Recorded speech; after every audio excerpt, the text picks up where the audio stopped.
Halo sahabat Bara, welcome to podcast Tech Level by Bara Coaching. Bersama saya Supriyanto Freddy dan kita ditemani lagi sama Coach Hen. Coach, hari ini kita akan bahas tentang mental health. Mental health. Waduh, kenapa nih pilih kayak ini Kak Supri? Karena, isu-isu mental health ini kan lagi marak ya, belakangan ini. Saya nggak tahu apakah mental health ini memang terjadi di anak muda, Oke. atau memang zaman dulu itu ada mental health tapi nggak diungkapkan gitu loh. Atau memang anak mudanya ya cuman diam-diam aja gitu. Oke. Good. Ayo kita masuk yuk. Siapa tahu kita bisa kasih pandangan-pandangan di sini ya. Oke. Nah, banyak orang tuh minta untuk work-life balance. Work-life balance ya. Work-life balance. Jadi ada waktu di mana dia bisa happy atau waktu di mana dia bisa bekerja dengan baik.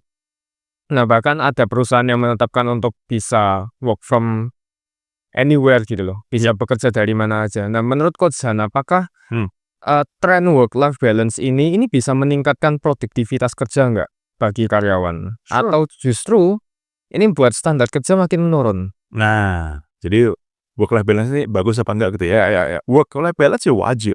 Keseimbangan antara hidup dan kerja itu wajib. Itu pertama kali kita mesti paham dulu. Orang kalau nggak seimbang di kehidupannya, ya bagaimana pekerjaannya bisa baik. Tapi yang sering kali kalau saya diskusi dengan banyak teman itu disalah kaprahi adalah disebut balance itu balance apanya. Nah, kuantitasnya atau kualitasnya.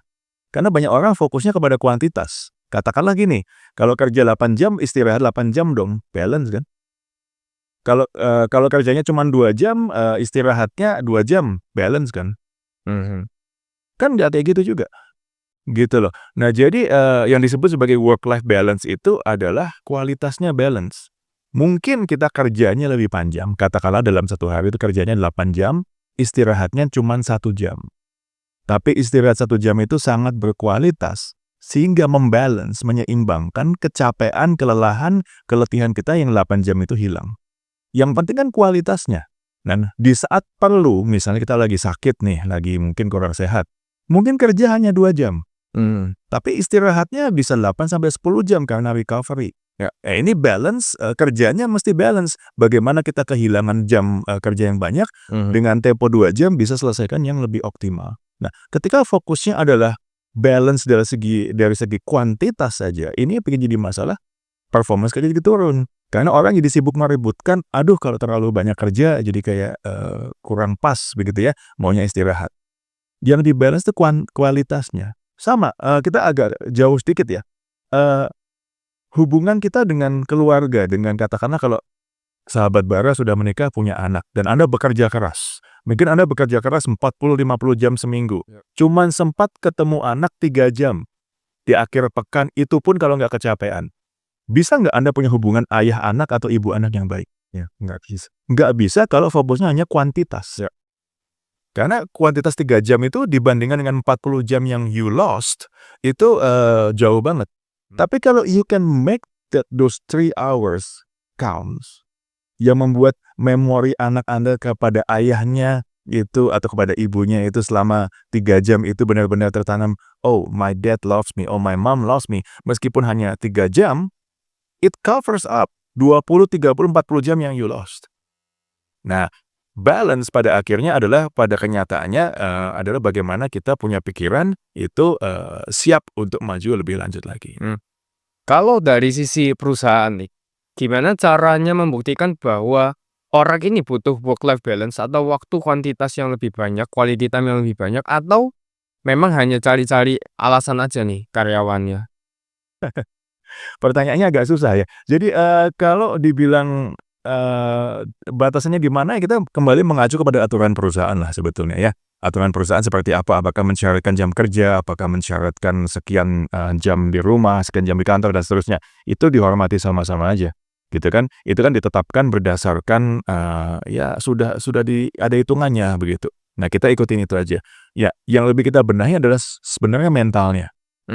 Gitu ya, mentalnya yang merasa bahwa dikit-dikit perlu untuk healing atau perlu untuk pause and then recover.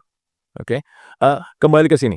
Ya jadi sebetulnya isunya itu adalah bukan mental health tapi mental toughness. Gampangnya gini, kenapa orang bisa sakit flu misalnya pilek? Karena antibodinya turun kan? Ya.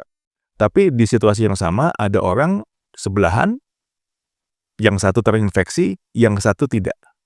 Kenapa? Karena vitamin katanya betul, karena body immune-nya ya. lebih kuat. Ya. Jadi persoalannya bukan seberapa keras virusnya, tapi seberapa kuat antibodi Anda. Oke, nah permasalahan dengan banyak kadang-kadang disebut sebagai generasi strawberry segala macam yang mental health-nya kurang sehat dan seterusnya. Permasalahan utamanya adalah karena tidak punya cukup mental toughness. When you're tough, tantangan sebesar apapun bisa atasi. Satu nasihat yang pernah dikasih kepada saya, Kak Supri, ini saya terima nasihat tahun 2005-2006, jadi hampir 20 tahun yang lalu. Dari Jim Rohn, kutipan dari Jim Rohn, dia kalimatnya berbunyi begini, never wish your life were easier, wish that you were better. Jangan pernah berharap hidupmu jadi lebih mudah, berharaplah kamu jadi lebih tangguh, lebih baik. Ini saya aplikasikan ketika saya jualan misalnya, sebagai sales, jangan pernah berharap punya pelanggan yang lebih gampang. Berharaplah kamu seorang salesman yang lebih jago. Jangan pernah berharap punya anak yang lebih nurut, berharaplah kamu seorang ayah yang lebih bijaksana. Jangan pernah berharap punya anak buah yang lebih kooperatif, berharaplah kamu jadi seorang leader yang memang bisa memimpin. So never wish your life were easier, wish that you were better. Saya nggak pernah berharap punya tantangan lemah dalam kehidupan. Saya nggak pernah berharap hidup yang gampang. Saya berdoa untuk kekuatan menghadapi hidup yang sulit, kalaupun sulit. Tapi saya bilang sama Tuhan, kalau bisa gampang, ya mbok yang gampang itu. Cuman saya nggak takut dengan kesulitan. Nah, mental toughness ini yang membuat mental health-nya kuat. Gitu ya. Kenapa? Karena kalau orang jago berolahraga, suka berolahraga, atau suka tantangan apapun lah, ya, prinsipnya adalah whatever doesn't kill you, make you stronger. Kita latihan secapek mungkin, asal doesn't kill you, make you stronger, and you become proud of yourself, and you become more open to new challenge, new ideas. Kalau kita mau bermain selancar, surfing, kita butuh ombak yang bagus. Ombak yang tenang itu untuk berendam, bukan untuk selancar. Gitu kan? If you want to build up your surfing ability, you need ombak yang kuat, high current. Ya. Nah, sama. Jadi mental health itu tidak ada obat yang lain kecuali dengan mental toughness, dan mental toughness itu nggak ada exercise yang lain kecuali dengan resistance. Kemampuan, bukan kemampuan, saya ulangi, kemauan untuk menghadapi adversity. Dengan adanya kemauan baru bisa mampu. Kemauan untuk expect bahwa okay, life's gonna be hard, office gonna be maybe toxic, but I'm clean. Kalaupun office-nya toxic tapi saya clean, kan sama seperti virusnya banyak tapi body immune saya kuat dan saya nggak kena flu. Nah, fokusnya adalah menurut saya di situ. Oke, nah the moment you pindahkan fokusnya kepada bagaimana membuat mentalnya lebih healthy tanpa mempertimbangkan bahwa resistance itu build up your toughness, itu yang membuat orang jadi gampang jatuh mental. Nah, ya jadi persoalannya seperti itu. Nah, jadi anak-anak muda sekarang, teman-teman muda itu potensinya luar biasa. Saking pinternya dia bisa menciptakan banyak hal yang nyaman. Ya, kursi bisa buat lebih nyaman. Laptop bisa buat lebih nyaman, mobil bisa buat lebih nyaman, berolahraga bisa buat lebih nyaman. Anda bisa bayangkan olahraga itu kan harusnya keringetan dan capek. Ini bisa dengan AC, dengan kenyamanan, dengan musik yang luar biasa. Nah, nggak apa-apa juga, kita bisa buat lebih nyaman. Tapi, dan ada beberapa hal kita bisa delegasikan. Nyapu bisa didelegasikan pakai robot, begitu ya. Ada banyak hal yang ngitung bisa didelegasikan pakai spreadsheet atau software atau app. Ada beberapa hal bisa didelegasikan. Tapi ada beberapa hal yang nggak bisa didelegasikan. Contoh, Anda nggak bisa delegasikan push up. You have to do your own push up. If you want to have body goals, you have to do your own push ups. Anda nggak bisa delegasikan berdoa misalnya. Kalau Anda pengen punya hubungan yang baik dengan pencipta Anda mesti berdoa sendiri, nggak bisa nitip doa. Nah, mental health itu sebetulnya adalah push ups, yaitu membangun kekuatan fisik, dan doa yaitu membangun kekuatan spiritual. You nggak bisa delegasikan itu. You have to do your own things. Sehingga Anda memiliki mental toughness yang berujung bisa menghadapi tantangan apapun yang dihadapi di kemudian hari. Nah, Coach tadi sempat singgung bicara tentang generasi strawberry. Apakah generasi strawberry ini nggak punya mental toughness yang cukup? Nggak dilatih tepatnya. Hmm. Ya nggak dilatih karena kan begini ya, jadi generasi strawberry kan orang tuanya mungkin Gen X atau milenial awal atau Gen X lah biasanya yang sebagian besar Gen X yang saya tahu itu adalah founders atau orang yang menciptakan self-made ya, menciptakan diri sendiri menjadi orang sukses. Awalnya biasa atau bahkan awalnya minus jadi sukses. Ya. Ada naluri alamiah seorang parent, baik itu ayah atau ibu, untuk menjadikan anaknya nyaman kan? Ya, kalau dulu papa atau mama mesti kayak gini, kalau bisa. Ya, kamu jangan kayak gitu. Kalau bisa kamu jangan gitu. Dulu mama kerja keras, kalau bisa. Kamu nggak usah deh, kamu fokus sama belajar aja. Nah, niatnya baik, yang kurang disadari akhirnya tidak terbangunlah toughness-nya. Dari kemampuan problem solving, dari kemampuan negosiasi dengan orang. Ya, dulu kalau saya pengen dapat permen aja mesti negosiasi sama teman gitu. Nah, beberapa orang pengen permen tinggal minta gitu kan, malah tinggal nyuruh. Ya, dia nggak tahu belinya di mana, tiba-tiba ada permen aja di mejanya. Oke? Nah, memang hidupnya lebih nyaman tapi toughness-nya nggak ada. Nah, in a way berarti yang salah kan bukan generasinya. Yang disebut sebagai generasi strawberry itu adalah ya kurang dilatih tentang resistance, kurang dilatih tentang self power. Nah, tinggal dilatih aja. Nah, dan butuh keterbukaan teman-teman yang sudah terlanjur jadi strawberry tadi untuk memperkuat core-nya. Karena yang disebut sebagai generasi strawberry itu apa sih, Kak? Kan cantik kan dari luar ya. Yang dipermasalahkan kan di dalamnya lembek. Tapi kan cantiknya bagus dong. Nah, berarti kan generasi sekarang yang disebut strawberry itu ya sudah punya banyak kecantikan, banyak kelebihan, banyak keunggulan yang tidak dimiliki oleh generasi sebelumnya. Tinggal dikuatin aja mentalnya. Oke, berarti kan generasi sekarang mesti punya resisten yang kuat juga ya? Yes. Cuman persoalannya adalah apakah perusahaan ini banyak yang berpendapat mengeksploitasi apa yang aku punya gitu? Iya. Ada beberapa di sosial media saya tuh ya, gajinya 1, job desk-nya 5 gitu ya, gajinya 1, job desk 10. Ya tapi kalau saya bilang, saya dari dulu gajinya 1, job desk-nya 20. Nah, gini. Bekerja, itu untuk siapa? Itu perlu dipertanyakan dulu. Anda bekerja untuk bosmu, atau Anda untuk bekerja untuk masa depanmu? Ini dasarnya. Ketika seseorang bekerja untuk masa depanmu, maka dikasih gaji 1, job desk-nya lebih, malah bersyukur. Nggak perlu lama saya bisa belajar yang saya harusnya belum berhak untuk belajar. Kan begitu. Tapi ketika tujuannya adalah ya tidak tahu gitu ya, tidak ke sana, maka dia merasa dieksploitasi, merasa inilah.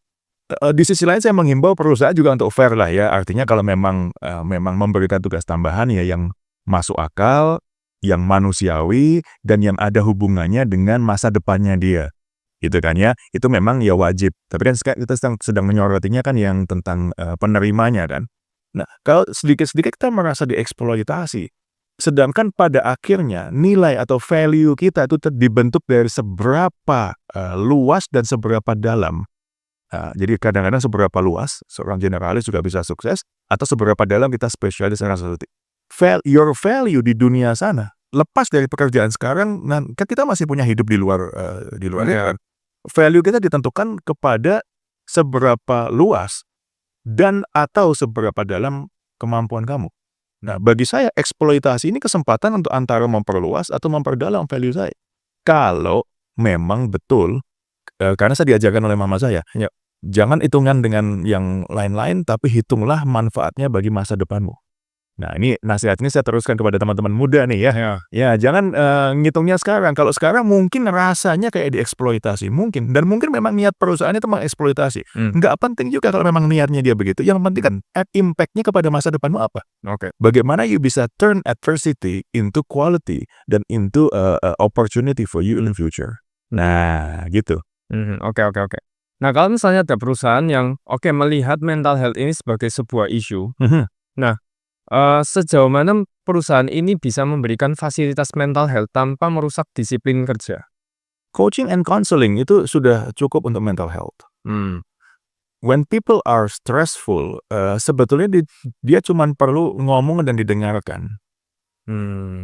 Tanpa judgment. Makanya muncul tuh hashtag we listen but we don't judge gitu ya. Karena yang dibutuhkan oleh orang yang kalau kita pribadi kita lagi stres. Ya ini kalau cowok mungkin lebih logik ya. Tapi kalau teman-teman cewek itu bilangnya termasuk anak saya beberapa perempuan, anak saya kan daughters perempuan semuanya. Kadang-kadang bilang kita cuma perlu didengerin doang kok. Udah feel good lagi gitu. Sometimes don't need the solution but we need you to listen to me without judging.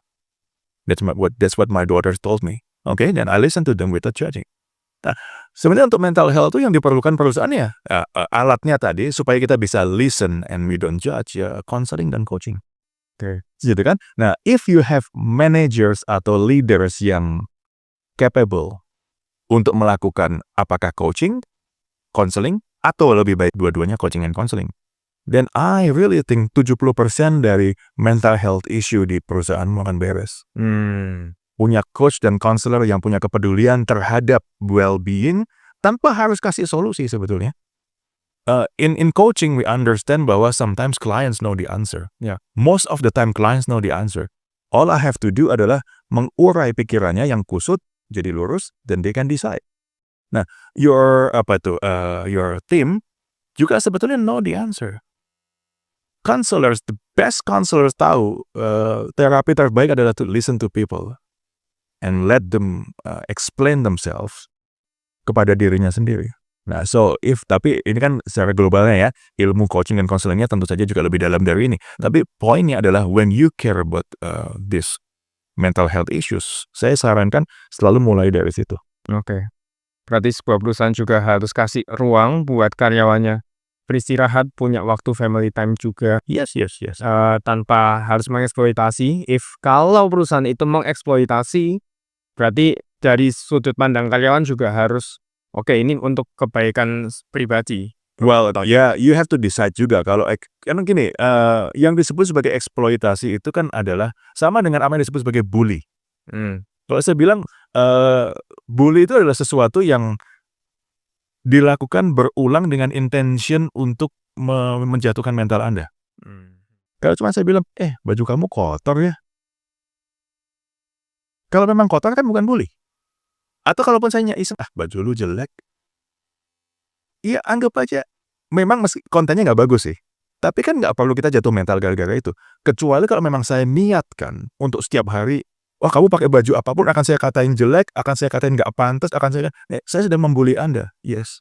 Oke, nah, jadi kadang-kadang disebut sebagai bully itu bukan bully, hanya bad attitude aja. Atau mungkin hanya candaan saja. Kembali ke sini, yang disebut sebagai eksploitasi, benarkah itu eksploitasi? Ya, kadang-kadang dikasih tambahan job desk sedikit sudah merasa dieksploitasi. Benar nggak itu eksploitasi? Nah, tapi kalau memang betul pengeksploitasian itu ditujukan untuk supaya bisa memanfaatkan kamu sedalam-dalamnya tanpa harus nambah, kemudian sampai kamu kelelahan, itu mungkin betul eksploitasi. Then you have to resign. Ya. Yang punya lapangan kerja bukan cuma satu perusahaan aja. If you have value, you don't have to be stuck di situ. If you don't like where you are, you can move. Kalau Anda nggak suka lokasi Anda bisa pindah. Anda bukan pohon. Kalau memang betul-betul itu eksploitasi, you move. Ya, there's many opportunities for you. Akan tetapi kalau ternyata itu bukan eksploitasi, tetapi itu adalah sebuah kesempatan untuk memang lebih dari job desk Anda, tapi itu adalah sebuah kesempatan yang baik untuk berkembang. Then embrace it and take it. Nah, bagi saya semudah itu sih. Berarti ya, seorang karyawan, dari sudut karyawan, mesti punya mental toughness yang baik. Yap. Dan dari sudut perusahaan pun, perusahaan juga harus memikirkan counselingnya, untuk memikirkan coachingnya. Yes. Untuk karyawan punya mental health yang baik ya. Karena dari mental toughness, kita punya mental health, dan itu dari sisi karyawannya juga, dari sisi perusahaannya juga. Berarti mesti bersama-sama. Simbiosis mutualisme. Oke. Thank you Coach San buat pembahasan kali ini. Wow, ini pembahasan yang wagyu ya. Dengan senang hati ya. Pembahasan yang wagyu daging, karena bicara tentang mental health jadi isu. Ya, kita berharap buat teman-teman yang mendengar juga bisa tahu bagaimana dia bekerja dengan baik tanpa merasa dieksploitasi. Dan perusahaan juga mesti mengerti bagaimana dia memperlakukan karyawannya supaya karyawan juga bisa bekerja dengan baik di perusahaan. Yes. So, itu aja. Coach Han, thank you buat hari ini. Saya Supriyanto Freddy. Saya Han Budiono. Salam Teknik.